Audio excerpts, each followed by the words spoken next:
Now to the escalating migration crisis on the European Union's border with Belarus. Record number of asylum seekers have been attempting to cross into EU member state Poland in recent days. Poland has constructed a border fence and deployed thousands of soldiers to turn them back, a move that contravenes international law. Poland and the EU accuse Belarus of manufacturing the crisis by sending asylum seekers to the EU's borders. A number have already died of hypothermia or exhaustion, and as temperatures get colder, there's no resolution in sight. From Raw on this story, let's bring in DW correspondent Jack Perok. He's at the border between Poland and Belarus. Jack, can you paint us a picture about the conditions on the ground there?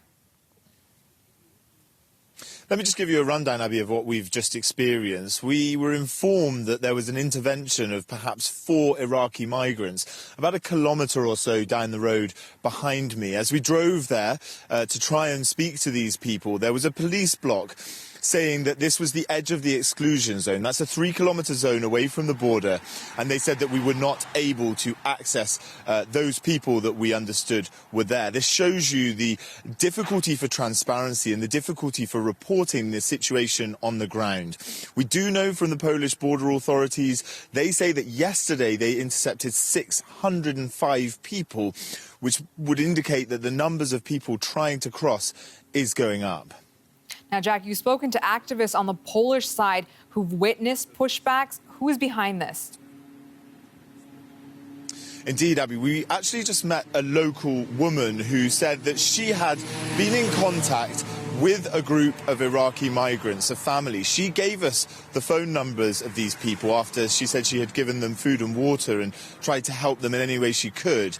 We've been in contact via messaging with this family, with one of the members of this family who's on an Iraqi dialing code. He sent me a video which was pretty difficult to watch, begging us for help and saying that they were freezing, they need water, holding up a sort of plastic bottle with dirty water in it. There are 3 children in that video. We met the woman on the Polish side of the border, just on the edge of the exclusion zone, and they dropped us a pin with their geographic location, which indicated that they are now over the border in Belarus. They've also messaged me just in the last few minutes to say that they won't try and enter Poland again because they're too tired. This evening, we expect it to be like it was last night, bitterly, bitterly cold. The situation is very difficult because the activists don't really know where anyone is, and they fear repercussions for their actions in trying to support people from the Polish government.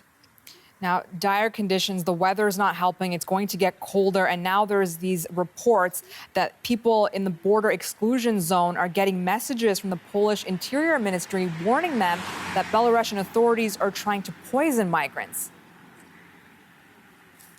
Indeed, we just got a message again on our phone, being in the border zone, saying do not cross the Polish border and do not take pills from Belarusian soldiers. It was about the same time yesterday we received that message as well. We understand that those messages started being delivered the day before. We don't exactly know what that means, what the suggestion is of what the Belarusian soldiers are meant to be giving to these migrants. But clearly this is a very scary situation for them. As we know, there are many families, and as you said, we really don't know how this situation is going to be resolved.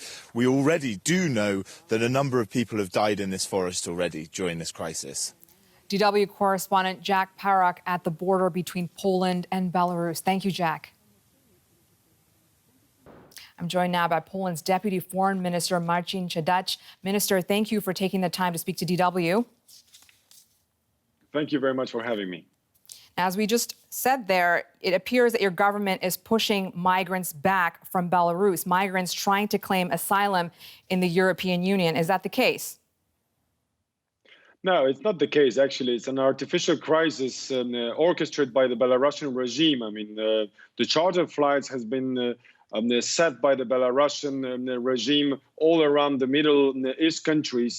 So the migrants, not only asylum seekers, are encouraged somehow to go to Belarus, and they're being used as an instrument to destabilize the Eastern European borders. Let me just say that those people who really need an asylum, they can apply for that at the embassy of Poland in Iraq or other countries, or any other embassy in Minsk or Middle East countries.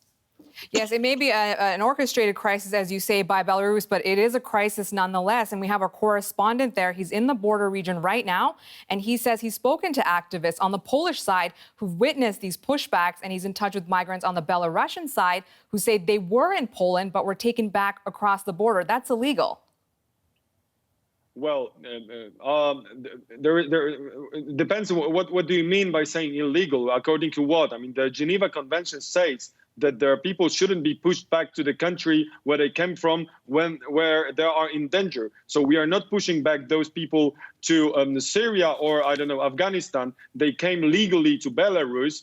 So sometimes, of course, they are redirecting, having in mind the information that they are not in Germany because they really want to go to Germany mostly. That's what they ask us to do. We want to go to Germany to get the asylum there. Once they are informed that it's not Germany, sometimes they decide by themselves to go back to Belarus to try the other way, or they are just somehow blocked by the Polish border guards. Do not enter the Polish territory because it's illegal. If you want to get to the Polish territory, then you have to go to the crossing point with special documents, with the visa. Minister, are you saying then if these migrants have actually made it onto Polish soil that they are not being pushed back by your officials? Well, what do you mean by saying pushbacks? They are informed that they are on the territory of Poland, not Germany.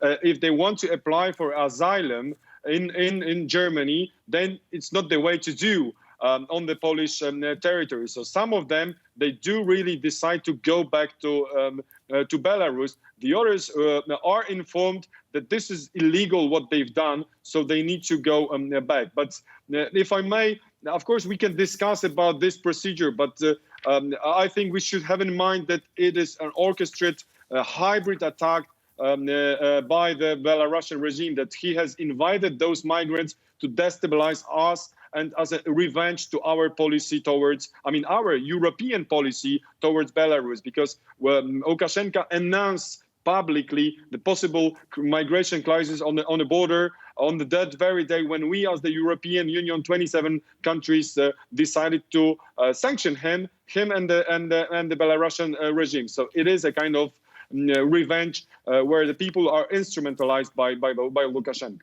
Minister, I do want to ask you a little bit more about Belarus. There's that border exclusion zone that your government has set up, and people who are in that area appear to be receiving messages that Belarusian authorities are trying to poison migrants. The same warning is on your Interior Ministry's website. I'm just going to read it there.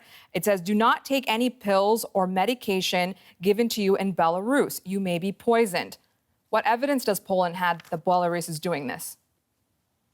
Well, we do have testimonies of those migrants found already on the Polish side. Some of them told us that they were offered by some of the KGB officers with special pills.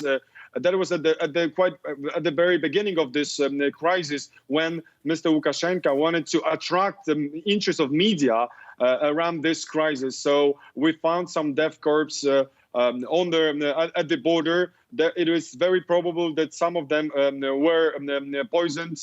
That's why we appeal to those people: do not take any pills from them. I'd like to move on now. There are concerns that your country might be going through potentially a poll exit, the so-called poll exit. We saw over the weekend over 100,000 people gather in the capital there to show their support for being in the European Union. And this was in reaction to the protest about the Polish Constitutional Court ruling that national law supersedes EU law. Is your government going down a path towards a poll exit? Not at all. We are a member of the EU, and we're going to stay in the EU. EU is a natural environment for Poland, so nothing like that. Of course, there was a demonstration orchestrated by Donald Tusk, by the opposition leader, more or less to support him as the opposition leader, with a kind of fake argument that there is a possible poll exit. There is nothing like this. 90% of Poles they do support our membership in the EU, and also the government supports our membership. But of course, the Constitutional Tribunal, just like the Federal Constitutional Tribunal in Karlsruhe, Germany, or the same with in the French case, said that the most important law or legislation in our countries is the Constitution of Poland, or in case of Germany or France, the same. And that we accept the EU regulations, those which are based on the EU treaties, but those regulations which are written in the Polish constitutions, we do also somehow obliged to observe those regulations. I mean, there are competences of the EU and there are competences of the member states, and let's keep it as it is. Marcin Przydacz, Polish Deputy Foreign Minister. Minister, thank you for taking the time to speak with DW. We appreciate it. Thank you very much. Thank you.